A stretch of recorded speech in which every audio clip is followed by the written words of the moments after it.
Амрын ирээ үзэгчтэй бат хамгаалах бодлого зориулт зэвсэг түвшний үйл ажиллагааг сүртэрлэн таниулах зорилготой эх орны төлөв нэвтрүүлэг эхэлж байна. Монгол Улсын ерөнхийлөгч зэвсэг түвшний ерөнхий командлагч Ухнагийн Хүрэлцэпи Эвэлдор төрийн цэргийн болон хууль сахиулах байгууллагын эмэгтэй ахлагч нарын анх дахь чуулга уулзалтаас бэлтгэсэн мэдээллээр эх орны төлөв нэвтрүүлгээ эхлүүлээ.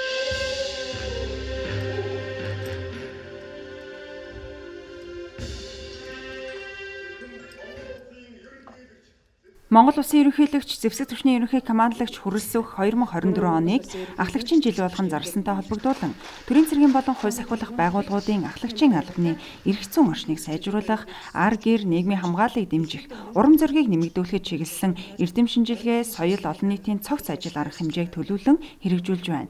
Энэ хүрээнд төрийн цэргийн болон хууль сахиулах байгууллагуудын эмэгтэй ахлагч нарын анх дахь чуулга уулзалтыг төрийн ордонд зохион байгууллаа.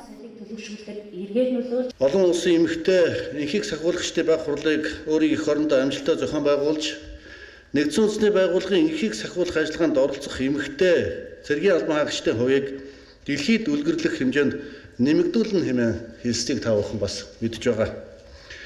Өнөөдөр Монгол улс нэгдсэн үндэсний байгууллагад цэрэг хандлагч орнуудаас эмэгтэй энхийг сахиулагчдын тоогоороо 17 дугаарт эрмэлэгдэж, цэнхэр дуулахтан бүсгүүчүүдийн маань мэрэгжлийн ур чадвар, бие балдар, сэтгэл зүйн бэлтгэлжилт олон улсад өндөрөөр үнэлэгдэж байгаад зэвсэг түвшний ерөнхий командлагч сэтгэл хангалуун байна.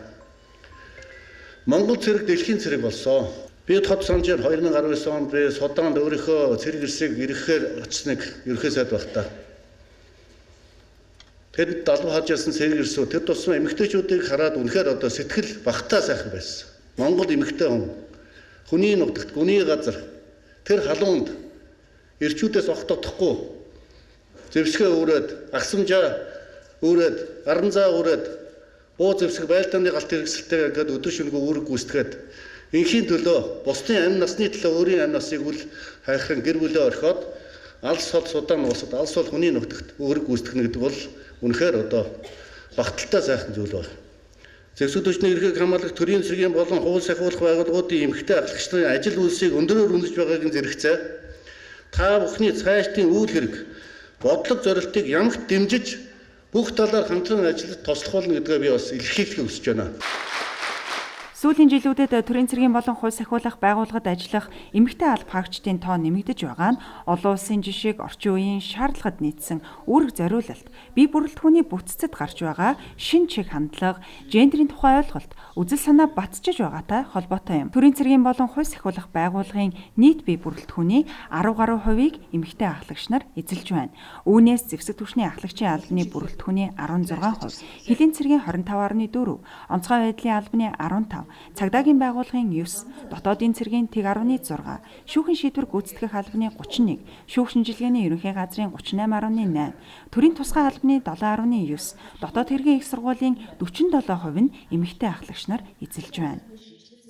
Ерөнхийлөгчийн тамгын газрын захиалгад өнөөдрийн чуулганд одоо бид бүхэн энэ эмэгтэй ахлагч нарын оролцоо манлайлал нь байгууллагын хөгжилт ямар байгаа талаар за мөн одоо эдгээр албан хаагчдад тулгамдсан ямар асуудал байгааг нээлттэйгээр бол хэлцлээ. Ингээд хэлцүүлгийн үр дүнг харахад ер нь бол эмэгтэй ахлагч нар маань хоёрдугаар сэтгэлээр өргөсөн тангарахтаа үнэнч мөр төс зүйлснээр бахархан омгшиж одоо ажилладаг байна. Гэхдээ эмэгтэй ахлагч нарын маань хувьд одоо их хүн, эмэгтэй хүн, эхнэр хүн гэдэг утгаараа ар гэртээ зарцуулах цаг хугацаа мөн одоо суралцах хөгжих хэрэгцээ за яг одоо энэ ахлагч гэдэг энэ албаны нэр хүндийг өргөх шаардлага байгаа нь бол харагдаж байгаа юм. Ер нь эмэгтэй ахлагч нарын маань хувьд бас их даруух юм байна. Бид бүхэн одоо өргөсөн тангарагч гэдэг юм уу те гүйцэтгэж байгаа үүргээс шалтгаалаад альва асуудлыг тооцохосоо илүүгээр ер нь шийдчих байх та гэсэн юм итгэл найдвараар албандаа чин үнэнчээс сэтгэж байна. Бидний хувьд одоо тулгамдж байгаа асуудлыг одоо сонсож одоо шийдэл гарц гаргалгааг гаргаж өгж байгаа одоо байгууллагуудынхаа удирдлагууд болон одоо Монгол Улсын ерөнхийлөгчдөө маш их баярлж талархаж байгаа бас илэрхийлмээр байна. Тулгамдж байгаа асуудал гэхээр миний хувьд бол одоо нөхөртөөгөө хамт одоо тангараг өргөсөн хүн ямар нэгэн байдлаар түргэн аваад аврал ирээд ингээ гарсан дуудлага ирсэн тохиолдолд одоо ингээд гэрээсээ зэрэг гараад явхад одоо үр хүүхэд маань ард харах хөнгө үлддэг. Тэр бол одоо маш их тулгамдж байгаа асуудал. Энэ чуулга уулзсан дээр ч гэсэн хөндөж ярьж байна. Цаашдаа энэ тулгамдж байгаа асуудлыг одоо шийдэж өгнө гэдэгт бүрэн итгэлтэйгээ болохоор энэ албандаа одоо тэтгэврт гартлан энэ албаныхаа төлөө зүтгэнэ гэдэг одоо чин үнэнч тангаргаар ажиллаж байна. Шүүхийн шийдвэр гүйцэтгэх байгууллага нь ахлагч бүрэлдэхүүнийхээ дуу хоолойг сонсохоор бага бүрэлдэхүүний бодлогын баримт бичиг ахлагчийн зөвлөлийн ажиллах журмыг баталж өгснөөрөө даваа талтай байгаа. Байгууллага бүр дээр ажиллаж байгаа ахлагчийн зөвлөл маань даргатай байдаг. Нийтдээ 60 орчим байгууллагаас маань 9 салбар нэгжээр маань эмэгтэй ахлагч зөвлөлийн дараагаар ажиллаж байгаа нь мөн сайшаалтай хэрэг байгаа. Манай байгууллагын зүгээс бага бүрэлдэхүүн ялангуяа ахлагч эмэгтэйчүүдийнхаа дуу хоолойг сонсож тэдгээрийн сурч боловсрах мэдлэг чадвараа дээшлүүлэх тал дээр анхаарч ажиллаж байгаа. 2023 оны судалгаагаар дотоод хэргийн их сургуулийн төгсөгчдийн 30 орчим хувийг ахлагч эмэгтэй бүрэлдэхүүн эзлэж байна. Мөн онуудын судалгаанаас авч үзэхэд дотоод хэргийн их сургуулийн ичнэ агингийг төгссөн сурагчдын 150 орчим нь эмэгтэй ахлагч бүрэлдэхүүн байгаад дэвшин томилж байгаа нь манай байгууллагын зүгээс ахлагч бүрэлдэхүүндээ мэдлэг боловсрал дээр нь анхаарч ажиллаж байгаагийн тод жишээ юм. Мөн ажил үргээ гүйцэтгэж байгаа эмэгтэй ахлагч төдийгүй эмэгтэй албан хаагчд маань үр хүүхдээ хүнд үлдээх үү, үр хүүхдээ хаана үлдээх үү гэсэн тулгымцсан асуудал байдаг. Харин манай байгууллагын 60 орчим байгууллагын маань 13 салбар нэгжээр хүүхэд харах үйлчилгээ, хүүхэд харах өдөр өнжүүлэхийг ажилуулж байгаагаараа бидрийг сэтгэл тайван, амгалан тайван, ардаа санаа зовох зөвлгөөгөр ажил үүргээ гүйцэтгэхэд илүү төлхөн болж байгаа. Мөн байгууллагын зүгээс 2024 оныг ахлагчийн манлайлалыг дэмжих жил болгон зарлаж тодорхой ажлуудыг үе шаттайгаар зохион байгуулж байгаа нь ахлагч бүрэлдэхүүн талархууштай байна. Мөн ахлагч бүрэлдэхүүний цалин үе шаттай нэмсэн албан хаагчдыг албандаа ихтгэл үнэмшилтэй, тогтвор суурьшилтай ажиллах болон нийгмийн асуудлыг шийдвэрлэхэд чухал ажил арга хэмжээ болсон. Энэ удаагийн чуулга уулзалтаар эмэгтэй ахлагч нарын манлайлалыг нэмэгдүүлэх, тэдний нийгмийн хамгааллыг дэмжих, тулгамдж байгаа асуудлыг шийдвэрлэхэд чуулга уулзалтын онцлог ач холбогдол оршиж байгаа юм а. Энэ чуулга уулзалтын үр дүнгээр бид эмэгтэй ахлагч нарын хууль эрх зүйн асуудлыг нийгмөр болгох, сайжруулах, боловсронгуй болох асуудлыг үндсэндээ одоо шинээр тодорхойлж боловсронгуй болгох чиглэлүүдээ гаргаж ирлээ. Цэргийн албан хаагчийн тэтгэвэр тэтгэмжийн тухай хууль бид нар оны өмнөхөн нэмэлт өөрчлөлт оруулсан. За энэ нэмэлт өөрчлөлтөөр ямар асуудлыг зохицуулсан гэхээр эмэгтэй одоо ахлагч нар, офицерууд, албан хаагчид хүүхэд асарсан хугацаанд цалин авдаг байсан. За энийг нь бол үндсэндээ одоо цэргийн алба тасардаг ийм одоо цэргийн албаа жил нь 2 жилээр ч юм уу 3 жилээр ч юм уу хэдэн удаа төрснөөс шалтгаалаад албаа хугацаанаас дооцогддгоо тасардаг байсан энэ эрх зүйн зохицуултыг хийсэн.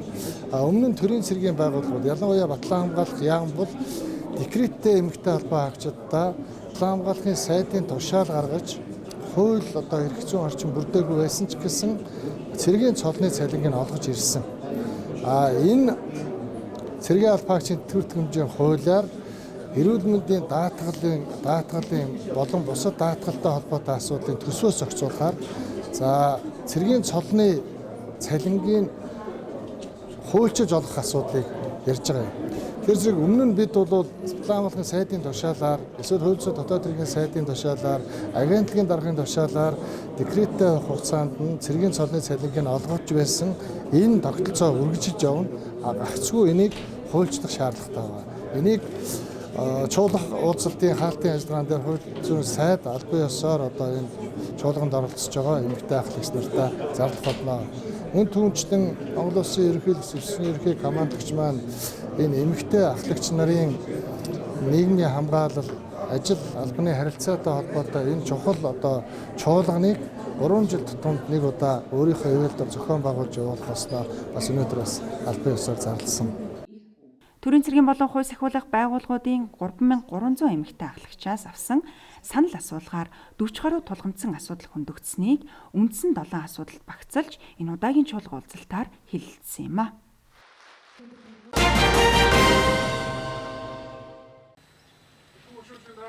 Засгийн газрын гишүүн болон хамгаалахын сайд сайхан баярын санаачлагаар бид хамтдаа малчидтай туслахын сайн үлсийн аяныг зэвсэг түвшний хэмжээнд өрнүүлж болон хамгаалах яам зэвсэг түвшний жанжин штаб, төрлийн цэргийн командлал, барилга инженерийн удирдах газар болон зэвсэг түвшний нэгтгэл анги салбарын нийт бие бүрэлдэхүүн нэг өдрийнхөө цалин хандивлаж, малчтад хэрэгцээтэй дулаан хувцас, хүнсний бүтээгдэхүүн, малын нэмнээ, илгэвч, төл малын угж зэрэг шаардлагатай материал хэрэгслийг зууданд нэрвэгдсэн малчин айл өрхүүдэд илгээлээ.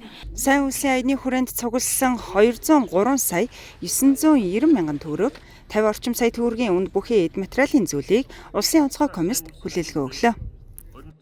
Монгол улсын зэвсэг төвчин бол одоо байгалийн давуу зэвсгийн хүчин зүйл, байгалийн гамшиг тохиолдсон үед бол бидэнд нэмэлт хүч болж ажилладаг. Өнгөрсөн одоо зуны үерийн үед тор уршиг арилгах, хойшлуулсгүй сэргээн босгох ажиллагаанд бол 2000 гаруй сэргээн албан хаагч үүргээ одоо гүйцэтгэсэн байгаа. Ингээ өнөөдөр одоо Монгол улсын хэмжээнд тохиолж байгаа зуудын гамшигтай тэмцэх малчин айл өрхөд одоо учирж байгаа энэ амжиргааг одоо эрсдэл багтаа даван тоолоход бүхий л байгууллагууд одоо сэтгэл санааны хувьд нэг байгаа илэрхийлж хандив тусламж өргөж байна. Манай зэвсэг түвшний одоо анги салбарууд улсын онцгой комиссаас гаргасан одоо шийдвэрийн дагуу аймаг сумдуудад ялангуяа одоо хүндэрсэн багуудад зам даваа гаргах, өвс тэжээл хүргэх, за зам гарц нээх, мөн дээр нь одоо малчин айл өрхийн хунгар цасыг зэвэрлэх, өгсөн малын одоо сэг зэмийг холдуулах, зөөрлөх ажиллагаанд дэмжлэг үзүүлж ажиллаж байгаа. Өнөөдрийн байдлаар улсын хэмжээнд нийт одоо 2.1 тэрбум төгрөгийн одоо мөнгөн болон бараа материалын хандив ирсэн байгаа. Үүнээс 1.4 тэрбум төгрөгийн мөнгөн хандив, 6-700 сая төгрөгийн бараа материалын хандив ирсэн. Үүнээс гадна олон улсын байгууллага, нэгдсэн үндэсний байгууллага бол 2.8 сая долларын хандив тусламжийг одоо малчин айл өрхөд хүргэх ажлыг зохион байгуулж байна. Энэ олон улсын байгууллагууд бол тухайн малчин айл өрхийн одоо хэрэгцээ шаардлагыг үндэслээд бэлэн мөнгөний болон хүнс тэжээлийн, за малын тэжээлийн дэмжлэг үзүүлээд биднэрт бол мэдээлэл эргүүлээд ингээд ажиллаж байгаа. Хаваржилт хүндэрсэн аймагуудад зэвсэг түвшний 26 анги байгууллагын 185 цэргийн алба хаагч, 85 нэгж техниктэйгээр 17 аймгийн 64 сумын 2136 малчин өрхөд 1703 тонн өвс тэжээлийг хүргэж 46 айлыг нүүлгэн шилжүүлжээ. Мөн 76 нэгж техникийг татан гаргаж 16,000 гаруй километр зам гарган 20 гаруй даваа гүвээг нээж иргэдэд дэмжлэг үзүүлэн ажиллаж байна.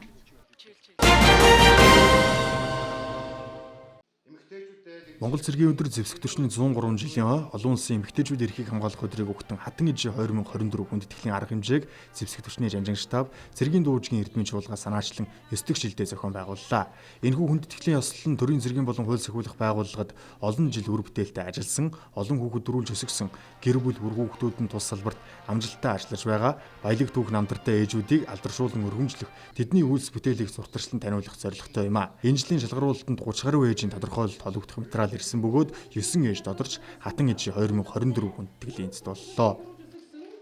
Монгол улсын зэвсэг түвшний одоо үйл ажиллагааг харуулах энэ зэвсэг түвшин болон бусад төрлийн цэргүүдэд алба хааж байгаа албан хаагчид маань одоо ямар хуу амьдралын одоо давааг давж ийм алдар хүндэнд хүрдгийг, ер нь цэргийн алба гэж ямар алба юм гэдгийг бас энэ ээжүүдийнхээ хийсэн бүтээсэн зүйлүүдээр ялангуяа энэ ээжүүдийнхээ өсгсөн үр хүүхдүүдээр энийг харуулахын төлөө бид нар явж байгаа. Энэ жилийн хатан ижи хүндэтгэлийн эздээр Должинжав, Уртнасан, Даш цэвэг, Цэрэн бямб, Наран цэцэг, Даваа, Туяа, Нима, Болормаа нарын 9 ээж тодорч хатан ижи 2024 хүндэтгэлийн өргөмжлөлөө гардан авсан юм. Өргөмжлөлд хүртэж буй ээжүүдийн хамгийн залуу нь 57, хамгийн ахмад нь 96 настай. Мөн 3-7 хүүхэд төрүүлж өсгсөн, төрийн байгууллагад 23-41 жил ажиллаж хөдөлмөр зүтгэлээ зориулсан. Одоо гэр бүлээс нь төрийн цэргийн болон хууль сахиулах байгууллагад хань хүүхдүүд хүргэн бэргээ 4-7 хүн албааж байгаа юм байна. Би цагдаагийн байгууллагад ажиллаж байгаад итгэвртэй гарсан. Би өнөөдөр энэ хүндэтгэлийн арга хэмжээнд өргөдөж ирээд хатан ээжийг гэсэн энэ сайхан өргөмжлөлийг хүлээж аваад маш их баяртай байна. Манайх 4 хүүхэдтэй 3 хүн маань хууль сахиулах байгууллагад ажиллаж байгаа. Нэг хүнс нь одоо лам одоо Японд ингээд сая докторийн зэрэг хамгаалаад тэнд ажиллаж амьдарч байгаа. Би ханыхаа хамт өвөр хангай, Хөвсгөл, Баян хонгор, Дархан уул аймгийн цагдаагийн байгууллагт 20 жил ажиллаад тэтгэвртэй гарсан. Хөлийн ба дотоодын цэргийн удирдах ерөнхий газар гэж байхад анх ажилд орж илаа. За тэгээд 1982 онд төрөөч цолоор шагнагдаж цэргийн хүм удирсан албаны төрөөч цолоор шагнагдаж байсан. За Хөлийн цэргийн 064, 052, 229, 0288 гэдэг ер нь ийм ангиудад ажилласан. Хамгийн сүүлд нь 0134 дугаар тусгай салбарт ажиллаж агаад одоо Москва хотын үйлдвэрчний Хөлийн дээд сургуульд энгийн болоод явсан. Тэгээд ирээд үйлдвэрчний байгууллагт нэг 5 жил ажиллаад эргээд Хөлийн цэрэгтээ ажиллаад ер нь нэг баг 37-8 жил ажилласан баха. Тий. Ерөнхийдөө хүмүүсүүдийг л тодорхойлол тэрнийг маань энийг маань шагнаад өгөөч гэж явж байсан болохоос яг өөрөө ингээд шагнал авахар чинь бүр гоё юм байна одоо сайхан байдаг юм байна. Хүндэтгэлийн арга хэмжээний цар хүрээ жилээс жил өргөжин дэлж хатан ээжүүд нэгдэн төрийн бус байгууллагыг байгуулжээ. Тэд соёл олон нийтийн үйл ажиллагааг зохион байгуулан хатан ижээ намдарчилсан фото номыг хэвлүүлэн ээжүүдийнхээ гавьяаг мөнгөчүүлсэн байна. Мөн хугацаат цэргийн албаагчтай хамтарсан дурсамж өдрөлөг зохион байгуулж төрийн цэргийн болон хууль сахиулах байгууллагад хөдөлмөр зүтгэл чин сэтгэлээ зориулан хөдөлмөрлөхийн зэрэгцээ цэргийн ханийн үүрэг хүлээж гэр бүл үр хүүхдээ ачлан тэтгэж бат найдвартай ард талд болж байгаа ээжүүдэд алдаршуулах тэдний гавьяаг олон түмэнд түгээн дэлгэрүүлэх гэр бүлийн сайн сайхныг нийгэмд таниулах агуулга бүхий нэвтрүүлгийг бэлтгэн үзэгчдийн хүртээл болгосон зэрэг томоохон зорилт ажлуудаа төлөвлөн амжилтаа хэрэгжүүлээд байгаа юм а.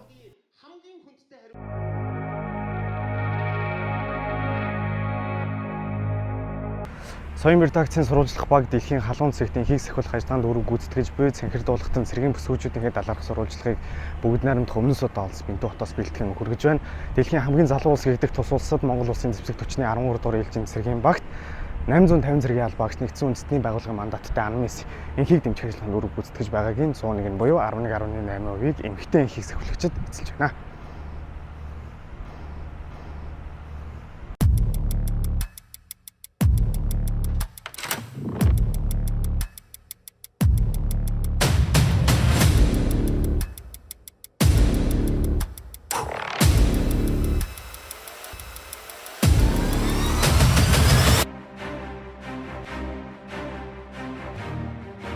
Монгол улсын зэвсэг түвшин энхийг сахиулах ажиллагаанд анхны эмэгтэй энхийг сахиулагчаа 2006 онд баруун Сахар дахь Минурс ажиллагаанд цэргийн ажиллагчаар илгээснээс хойш манай улсаас нийт 1000 гаруй эмэгтэй цэргийн албаагчид дайны дэлхийн их тайвны төлөөх ариун үйлсэд хүчин зүтгэжээ. Харчуудч халшрам хүнд хэцүү албанд элсэж харийн нутгийн амар амгалангийн төлөөх ариун үйлсэд хүчин зүтгэж байгаа дайчин бүсгүүчүүдэд бид энэхүү дугаараараа онцолж байна. Багаас ахуулаад манай аав найз нөхдөд ч юм уу те тэгэл аавын талаар айгүй их ярьдаг байсан. Цэрэгт тахтаа ингэдэг байсан, тэгдэг байсан гэл тэр болгоныг ингээд сонсож өссөн болохоор нэг л гоё цэргийн амьдрал ихээр л нэг гоё надад гоё санагддаг байсан. 9-р ангидаа мэржил сонгох болоод тэгээд хөгжимд дуртай, цэргийн албанд цэргийн мэрэгжил, цагдаагийн мэрэгжилд их дуртай. Тэгээд яг алийг сонгохоо мэдэхгүй их бодож исэн. Тэгээд цэргийн мөрдөс хөгжим хоёрыг хослуулахаар шийдээд цэргийн хөгжимчин болохоор шийдэж 2016 онд үндэсний Батлан улс сургуулийн цэргийн хөгжмийн сургуульд илсэн. Ер нь цэргийн хүн болоход манай гэр бүлийн хүмүүс маань нөлөөлсөн. Анх манай үндэсний Батлан их сургуульд үлээвэр найруулах хөгжмийн ангиас суралцдаг байсан. Тэр үед битээр өсөө өргөдөг байсан. Манай гэр бүл цэргийн хүмүүс тиймээс би аав ээжийнхээ мэрэгжлийг өвлөн энэхүү нэр төртэй албыг үргэлжлүүлэн хааж Монгол улсынхаа нэр төр энхийг сахиулах улс ариун улсад одоо олон сайхан залуустай мөр зэрэгцэн үүрэг гүйцэтгэж яваа цэргийн хүмүүснээрээ бахархаж явдаг. Би өөрөө дээрээ 3 ахтай. Тэгээ 3 ах маань өмрөөлөө зэрэгт яваагүй. Би аавга тэр яг тэр одоо нэх гоё тэр түүхийн ингээ сонсоод ч юм уу. Тэр надад их гоё таалагдсан. Тэгэл ер нь энэ цэргийн амьдралыг сонгосон да. Ер нь бол би совилогч хүн, бас өөрөө тангараг өргөсөн хүн. Тэгээд яг тос тангарагтай цэргийн эмч хүн байж болохгүй бэ гэж бодоод тэгээ нөхөртөө хэлсэн. Манай нөхөр намайг дэмжсэн байгаа. Энхийг сахиулах ажиллагаанд үүрэг гүйцэтгэх нь орчин цагийн зэвсэг түвшний цэргийн албан хаагч бүрийн хувьд цэргийн хүн болсны бахархал тангараг өргөсөн дайчдын заавал дуулж үзэх зам давах даваа болсон билээ. Энэ чутгаараа сүүлийн жилүүдэд мөрдөс гойсон цэргийн бүсгүйчүүд маань энхийг сахиулах ажиллагаанд үүрэг гүйцэтгэх сонирхол эрс нэмэгдэжээ. За энэ бол миний анхны ажиллагаа. За одоо ингээд хүмүүс ингээд ярьдаг л да ажиллагаанд явлаа. Одоо тийм цаг нөхцөлд ингэж ажиллаа, тэгж ажиллаа гэдэг хүмүүс айгүй ярьдаг. Тэр болгоны ингэж сонсож яхад надад нэх гоё тийм гоё тэрийг очиж үзхийнсэн те яг тэр зэг дээр очиж ажиллаж үзхийнсэн тэнд яг ямар байдаг юм бол гэд бүр ингээд дотроос ингээд нэх гоё ингээд мэдрэмж төрдөг гэсэн. Анх удаага үүрэг гүйцэтгэж байна. Ажил дээр гараад ажлын ах эгч нар маань их зөвлөдөг гэсэн залуу байгаа дээрээ инхий дэмжих ажиллагаанд үүрэг гүйцэтгээд үзээрэй. Цэрэг хүний нэр төр тэгээд бас өөрөө ч гэсэндээ өөрийгөө сорж үзэх нэг давуу талчин болно шүү гэд. Инхийг сахиулах ажиллагаанд 2 дахь удаа үүрэг гүйцэтгэж байгаа. Өмнө Мотбуудлагын батальоны 8 дугаар ээлжиндээс яг буудагч албан тушаал дээр гүйцэтгэжсэн. Одоо энэ жил бас Мотбуудлага 13 дугаар батальоноос буудагч албан тушаал ингэж үүрэг гүйцэтгэж байгаа. Туйлын их баяртай байдаг. Ер нь одоо Монгол орноос те одоо Өмнөд Судан улс гэдэг орн ямар орн байдгийг бэ? Хөгжил дэвшлэн ямар байдгийг тэр хүмүүсээ одоо ядуу буурай орн л гэдэг болохоос шүү яг өөрийнхөө нүдээр үзэл бодлоор харж үзээгүй. Тийм болохоор яг өөрийн биеэрээ ингээд ирээд үзээд ажиллаад үзье гэж зорьсон. Инхийг сахиулах ажиллагаанд үүрэг гүйцэтгэх нь цэргийн алба хаагч бүрийн хувьд өөрийгөө хөгжүүлэх том хөшүүрэг шин сорилт болдог байна. Тухайлбал мянган залуусаас цэргийн иргэн мэдлэг, ур чадвар, сэтгэл зүйн бэлтгэлжилтээрээ онцгорж хүнд хэцүү сургалт бэлтгэлийг 45 хоногийн хугацаанд давхаас эхлүүлээд дайны хөлд сүйдсэн харийн нутагт бүтэн жилийн хугацаанд үүрэг гүйцэтгэх нь чадварлаг цэргийн алба хаагч болоход маш том нөлөө үзүүлдэг гэжээ. Монгол улсын зэвсэг түвшний эмэгтэйчүүд болон охтууд бүсгүйчүүдээр үнэхээр их бахархдаг. Тэгэл хөлн устдсан, хумсан нунтсан, 2-3 хуурныхаа хумс ингээд зэрэг ахвалсан бүрлийн эмэгтэй хүмүүс яа их хичээлдэг. Тэр охтуудын энэ бүсгүйчүүдийн ажиллаж байгаа энэ ур чадварт төсвөр хатуужил, сэтгэлийн тэнхээ үнэхээр асар тий агуу бүр ингээд бахархмаар. Дээрөөсөө боли, буцаа, бууй гэсэн шийдвэрийг бол гаргадаг. Өнөөдөр те 20 идэх настай юм жоох охин өнөөдөр энд үүрэг гүйцэтгэж явж байгаа. Ийм сайхан охтуудаар хараад нэр үнэхээр бахархаж баярлж чаддаг.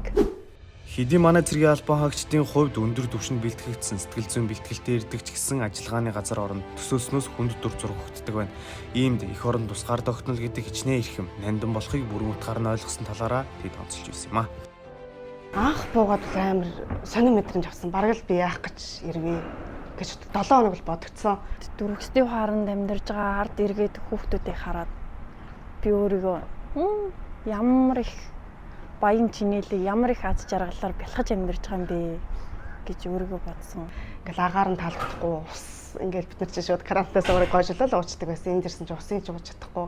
Тэгэл орчин нөхцөл нь айгүй бохор заваан тасгаж бол 7 хоног бодсон. Бараг л яах гэж ирвээ. Бараг одоо бэлтгэлд байсан бол бараг буяал гэж хэлэхээр тийм хэмжээний сэтгэл төрсөн.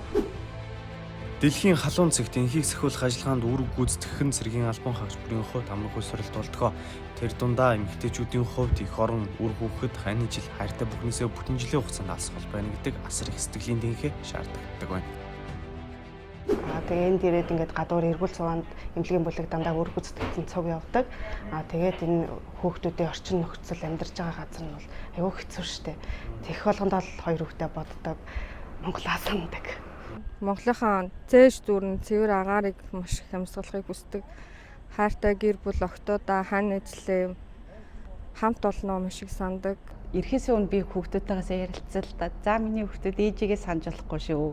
Хэрвээ миний хүүхдүүд ээжигээ саналаа, ээжигээ санаж ийн гэж ярих юм бол ээжт нь хэцүү байх шүү. Тийм болохоор миний хүүхдүүд ээжигээ санаж ийн гэж хэлж болохгүй шүү. Яг хоёр багтаага цуг байж байсан болгоод хоёр багт айгүй ихтэй гэж одоо сэтгэл зүйг нь бэлддэг ч юм уу те. Одоо тэр талаар айгүй их ярьдаг байсан. Зөндөө их санд юм байна уу? Харуулын зэгт өөрөг гүйцэтгээ зогсож явахдаа эргүүлж явж байхдаа ингээд хүүхдүүд ингээд биднэрөө даллаад ингээд гүйж яхад их орны амир их сандаа. Тэгээд тэмдэглэлт баярын өдрүүдээр гэр бүлээ ихсэн. Монгол улсын зэвсэг түвшний инхийг сахиулагчдын тухай түүхийг өнгөрсөн 20 гаруй жилийн хугацаанд эрэгтэй цэргийн албан хаагчид маань өнгөлж эх орон төр засаг Монгол улсынхаа нэр хүндийг инхийн тавцанд өндрөөр өсөрсөн. Тэгвэл сүүлийн жилүүдэд Монгол улсын төр засаг цэргийн мэргэжлийн удирдлагын дээд байгууллагаас гендрийн эрхтгч байдлыг хангах хүрээнд эмэгтэйчүүд рүү чиглэсэн бодлогыг хэрэгжүүлж шатараатаагаар ажил хэрэг болгож байгаагийн үр дүнд инхийг сахиулах ажиллагаанд эмэгтэй цэргийн албан хаагчдын тоо нэмэгдэж түүнийгээ дагаад тэдний нэр хүнд өсөх Монгол улсын эмэгтэй цэргийн албан хаагчид хэмээх шин тодтгол дайны дэлхийн инхийн тавцанд сураадах эхлэл тавигдж байна. Одоо инхийг дэвжих ажиллагаанд эмэгтэйчүүдийн оролцоог нэмэгдүүлснээр манай зэвсэг түвшний эмэгтэйчүүдийн одоо нэр хүнд олон улсын хэмжээнд одоо өсөхтэй. тэрнийхээ дагуу манай эмэгтэйчүүдэд олон боломжууд нээгдэж ирж байна. Тийм болохоор одоо манай ирчүүдийн өнөөдөр дэлхийн цэрэг гээд нэр татаагүй гэсэн ингээд мундаг хүмүүс одоо ингээд нэр гарчлаа шүү дээ. Тэгээд одоо бид нар яагаад ингээд адилхан ирчүүдтэйгээ адилхан дэлхийн цэрэг болж болохгүй гэж. Манай Монголын эмэгтэйчүүд яагаад тийм одоо угаасаа бид нарт бол тийм дэсвэр хатуужаал сэтгэлийн тэнхээ бол байгаа. Тийм болохоор манай эмэгтэйчүүд одоо ирчүүдтэйгээ цуг мөр зэрэгцээд дэлхийн давцанд бид нар бас гармаар байна. За манай Битгаар нэгдсэн үндэсний байгууллаганд 7 дугаар мандат заагдсны дагуу үндсэн үргээ гүйцэтгэн ажиллаж байна. За эмэгтэйчүүдийн оролцоог нэмэгдүүлэх, үйл ажиллагааг сайжруулах, чанаржуулах зорилгын хүрээнд engagement платформыг томилон ажилуулах, мөн түнчлээ одоо иргэн цэргийн харилцааны ажлыг дэмжих хүрээнд бид энгийн иргэдтэй уулзалт зохион байгуулах, хүүхдэр ялангуяа хүүхд эмэгтэйчүүдийн эрхийг хамгаалахад дэмжлэг үзүүлэхээр ажиллаж байна. Тухайлбал гендер суурьсан хүчирхийлэл, хүүхдийн эрхийн эсрэг хүчирхийлэл өртсөн хүмүүстэй ярилцлага хийж дэмжлэг үзүүлэх замаар итгэлцлийг олж бусад мэдээллийг олзурлах, цуглуулахад даваа талтай байдаг. Энэхээс их болох эмэгтэйчүүд нь мөргөлдөөний дараах нөхцөлд эмэгтэйчүүд огтуд хүчирхийг зөвлөгч одоо үлгэр дуурайл болж өөрсдийн эрх ашигыг хамгаалахад одоо үлгэр жишээ үзүүлдэг гэж харж байна. Мөн энхийг сахиулах ажиллагаанд үүрэг гүйцэтгэж буй цэргийн багийн удирдлагаас дээрх төр засгийн бодлого, цэргийн мэргэжлийн удирдлагын дээд байгууллагаас өгсөн үүрэг даалгаврын билээлтэд дэмжлэг үзүүлэх үүднээс эмэгтэй цэргийн албан хаагчдыг ард тал дэмжлэгийн салбарт хуваарлах бус мод буудлын отод үүрэг гүйцэтгэх боломжоор хангаж өгч байна. Эрхэм махлаалагч Майк 10 цагийн маншдад алч ганц цэцэг. Манай эмэгтэйчүүд ч гэсэн хувлаа бааз болон нэгдсэн үндэсний байгууллагын ажилчдын аюулгүй байдлыг хамгаалж баазын дотор болон гадна хамгаалалт Майкийн цэгүүдэд хамгаалтын үүрэг гүйцэтгэдэг байгаа. Мөн агаарын болон усын эргүүл хол болон ойрын эргүүлд томилогдсон давхар үүрэг гүйцэтгэдэг. За манай эмнэлэг ер нь 5 ээлжин сувилагчтай 24 цагаар ажилладаг. Цэргийн багийн эмч сувилагч нар маань гадуур эргүүл суунд явж үүрэг гүйцэтгэх хугацаанд орон нутгийн иргэдэд одоо эрүүл мэндийн тусламж үйлчилгээг үзүүлдэг байгаа. Шүдний үзлэг, анхан шатны боолт, оёдол тавих зэрэг үйлчилгээг үзүүлдэг байгаа. Өмнөдтэй улсад бол эмнэлгийн тусламж үйлчилгээ бол маш бага. Одоо нэг тусган, нэг суурьнд нэг эмч сувилагч байх жишээний хүрэлцээ бол аюул хангалттай байдаг. Манай ээлжин дээр цэргийн багийн маань 1-р сатлын эмнэлэг шинээр баригдаж удахгүй ашиглалтанд ороход бол бэлэн болж байгаа. Тэгээ энэ эмнэлэг маань шинээр баригдаж ашиглалтанд орсноороо цэргийн албан хаагчдынхаа эрүүл аюулгүй байдал 5 тухтай орчин нөхцөлийг бүрдүүлж эмч сувилагч бид нар эмнэлгийн тусламж үйлчилгээгээ чанартай, найдвартай түргэн шуурхай үзүүлэх болсондоо баяртай байна.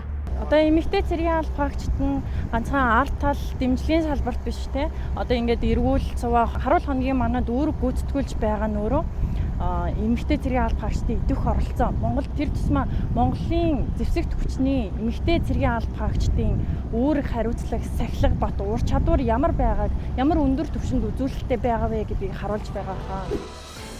Монгол улсын зэвсэг түвшний дийлэнх хувийг ахлагчийн бүртгэн эзэлдэг учраас тэр хэмжээгээр гүйцэтгэх үүрэг нуулж буй ажилд байгуулж буй гавьяан часрах байдаг.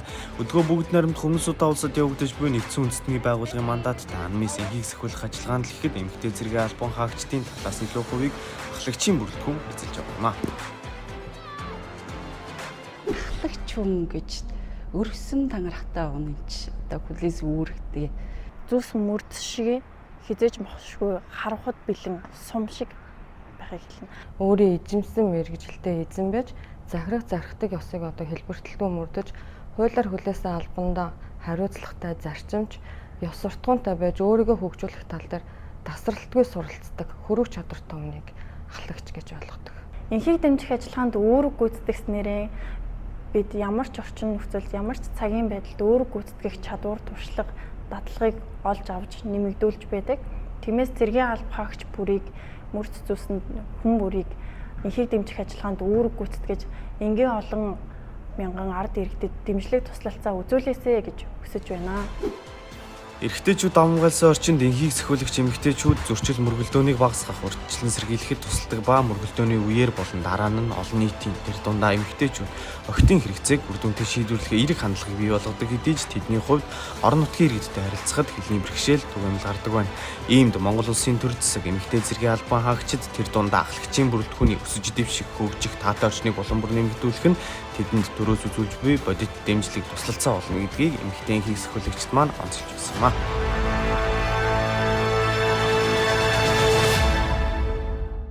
Эх орны талын нэвтрүүлэгтэй хамт байсан үзэгч та бүгдтэй баярлалаа. Эх 7 хоногийн дугаараар эргэн уулзъя. Баяртай үзэгчтэй.